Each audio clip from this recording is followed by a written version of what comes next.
Hi friends, welcome to my YouTube channel. आज हम भाषा शिक्षण में पहली इकाई का दूसरा पाठ है हिंदी वर्णमाला, हिंदी का ध्वनि विज्ञान। उसमें हम वर्ण के बारे में देखेंगे। अक्षर समूह का दूसरा नाम है वर्ण। वर्ण का अर्थ है वर्ग, रंग, रूप। समस्त अक्षर समूह को दो वर्गों में वर्गित या विभक्त किया है। दो स्वरों में रूपित अथवा दो रंगों में रंजित है। वह स्वर व्यंजन। जो वर्ण है वो वर्ण दो प्रकार के हैं, स्वर और व्यंजन।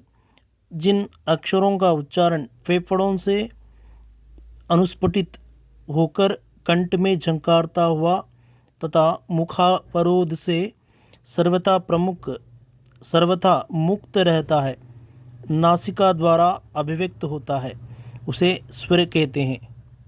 यहाँ फेफड़ों का अर्थ है लंग्स, ऊपरी जो कंठ, जो हमारी गले से या फेफड़ों से जो आवाज़ रहती है। नासिका का अर्थ है नाक, नोस, उसके द्वारा अभिव्यक्त करते हैं स्वतंत्र रूप से, उसे स्वर कहते हैं। प्रत्येक स्वर स्वरोच्चारण में सर्वथा स्वतंत्र है। स्वर जो स्वतंत्र रूप से हमारे कंठ से स्वतंत्र रूप से बिना कंपित स्वर रहते हैं। प्रत्येक स्वर अन्य किसी स्वर या व्यंजन के स्पर्श या संपर्क के बिना स्वतंत्र रूप से उच्चरित होता है। स्वर के अनेक अर्थों में एक अर्थ है स्वतंत्रता भी। स्वर को हम स्वतंत्र रूप से उच्चरित कर सकते हैं, यह स्वर है। उसी तरह जो ध्वनियाँ पूर्ण रूप से व्यक्त होती हैं उन्हें व्यंजन कहते हैं। स्वरों का उच्चारण स्वर के रूप में होता है, व्यंजनों का उच्चारण स्पष्ट ध्वनि के रूप में होता है।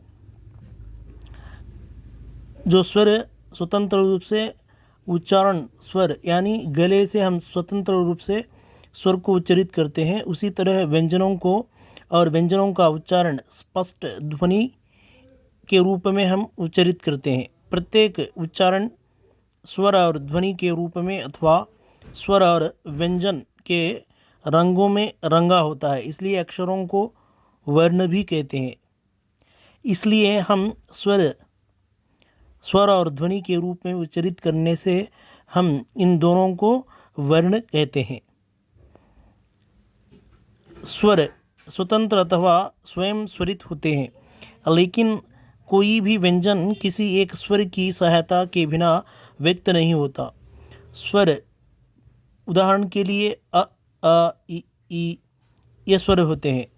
यह स्वर हम स्वतंत्र रूप से उच्चारण कर सकते हैं, लेकिन जो व्यंजन है क, ख, ग, घ, यह स्वतंत्र रूप से नहीं, स्वर के स्वरूप से, स्वर की सहायता से पूर्ण रूप से व्यंजनों को हम व्यक्त कर सकते हैं। व्यंजन के स्पष्ट उच्चारण के लिए व्यंजन के पहले या पीछे किसी एक स्वर की अपेक्षा होती है।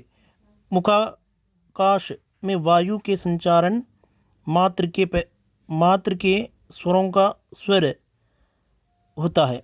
व्यंजनों के उच्चारण के लिए मुखाकाश में वायु और जिह्वा को परस्पर विविधता, घात, आघात, प्रत्याघात, व्याघात करना पड़ता है।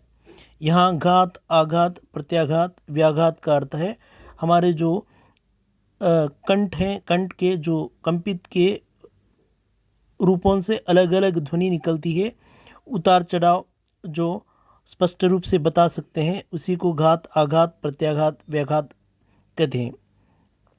Thank you friends, like me, share me, subscribe me.